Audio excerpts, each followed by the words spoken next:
Welcome to section 12.5, the volume of a pyramid in a cone. Our homework is going to be on page 585 to 587, 1 to 12. So the first thing that we're going to talk about is the formula for the volume of a pyramid in a cone.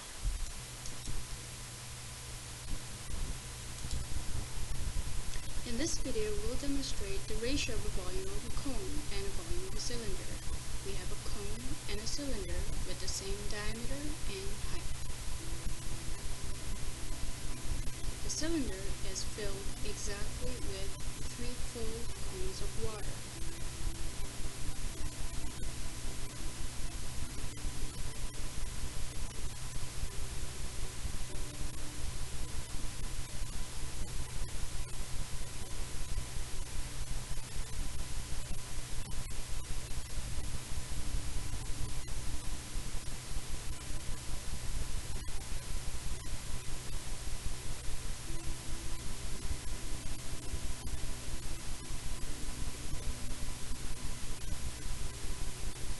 The volume of the cone is a third of the volume of the cylinder.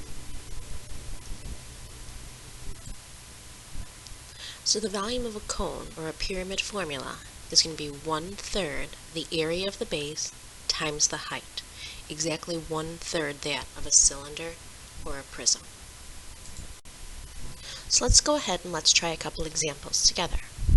Here we go. We're going to find the volume of this cone. And the volume of a cone is going to be 1/3 the area of the base times the height, not the slant height. So here we go. 1/3 the area of the base, which is going to be a circle, radius squared pi, times the height, which in this case is 9. Gives us 1/3 of 36 pi times 9. A third of 36 is going to be 12 pi times 9, which is 108 pi. Next we have a pyramid. Again, our volume formula is going to stay the same. It has one base. It's a third of the area of the base times the height. Now, the area of my base, it's a rectangle. It's 10 times 12. So 1/3 of 120 times my height.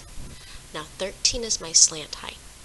What I need to actually do is drop down my height, which should hit smack dab in the middle of my base, and form a right angle with any line that I have on that base, making a right triangle. Now if it goes from the top and hits the middle and goes off to the right, the halfway part going right is going to be half of the parallel base, so it should be 5. And we're going to do Pythagorean theorem. 5 squared plus x squared equals 13 squared.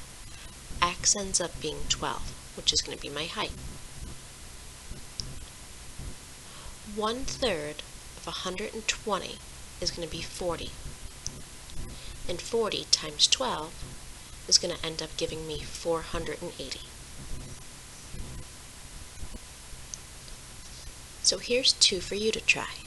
Let's see what you can do. Press pause, give these a try, and then hit play. See if our answers are going to match.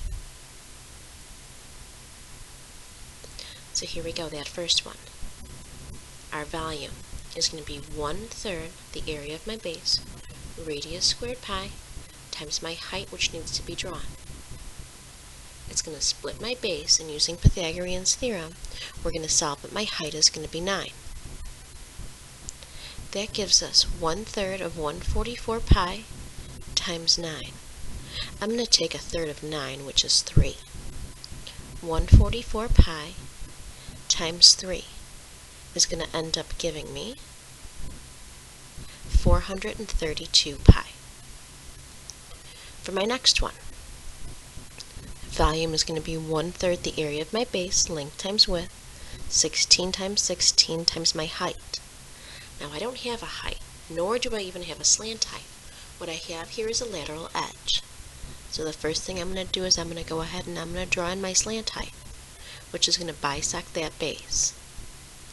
Using Pythagorean's theorem, I find that my slant height is 15. Now that doesn't help me for my formula, but what it does help me to do is it allows me to draw in my height, which is hidden smack dab in the middle. The middle over to a side is going to be 8. I know it doesn't look like it, but that's actually just because I drew a bad line. Now, using Pythagorean's theorem, we have x squared plus 8 squared equals 15 squared. I have to do Pythagorean's theorem here. X squared plus 64 equals 225. I'm going to go ahead and subtract my 64 to both sides. That leaves me with x squared equals 161. I go ahead and square root that, and that does not simplify. My height is going to be the square root of 161. So here we go. 1/3 of 16 squared, which is 256, times the square root of 161. That gives me 85 and 1/3 square root of 161 for my value. Kind of a yucky number, but we're going to have to deal. So next I want to find the volume of this multifigure. For my multifigure, I have a cone sitting on top of a cylinder. Volume of my cone is going to be 1/3 the area of the base times the height. The volume of my cylinder is just the area of the base times the height. So here we go. 1/3 the area of my base, radius squared pi, times my height. Now, I'm going to go ahead and drop my height. And using Pythagorean's theorem, I find that my height is going to be 8. 1/3 of 36 pi times 8 gives me 12 pi times 8, which is going to be 96 pi. Now, if the height of my cone is 8, and the overall height of my multifigure is 18, that leaves me with a height of 10 for my cylinder. Area of the base, radius squared pi, times the height 10, is going to be 36 pi times 10, which is 360 pi. I need to add these together. And when I add these together, I get 456 pi for my overall volume. Next, I have a triangular pyramid. Now, my triangle is an equilateral triangle, and the height of my pyramid is 10. Push pause, let's see if you remember what to do. So here we go. Volume is going to be 1/3 the area of my base times my height. Now my height I know is 10. Area of my base. I'm going to take that equilateral triangle, I'm going to pull it out. Equilateral means it's going to be equiangular, so I have 60 degrees. And I'm going to drop my height, which is going to bisect my base, 3 and 3. Across from my 30 is 3, across from my 60 is 3√3. The area of my base, 1/2 base times height, is going to give me 9 square root 3. 1/3 of 9 square root 3 is 3 square root 3, times 10 is 30 square root 3. And here's our last example, a multifigure. That's a prism with a pyramid on top. Push pause, let's see what you can do on this one. So here we go. The volume of that pyramid, 1/3 the area of my base, opposite sides are congruent, which is going to be 9 times 2, which is 18, times the height of the pyramid. Now, the prism's height is 8. My overall height of my multifigure is 12, which leaves me with a pyramid height here of 4. 1/3 of 18 times 4 is 6 times 4, which is going to be 24. Now, the volume of that prism is going to be the area of the base, length times width, times height, 8. And 18 times 8 is going to give me 144.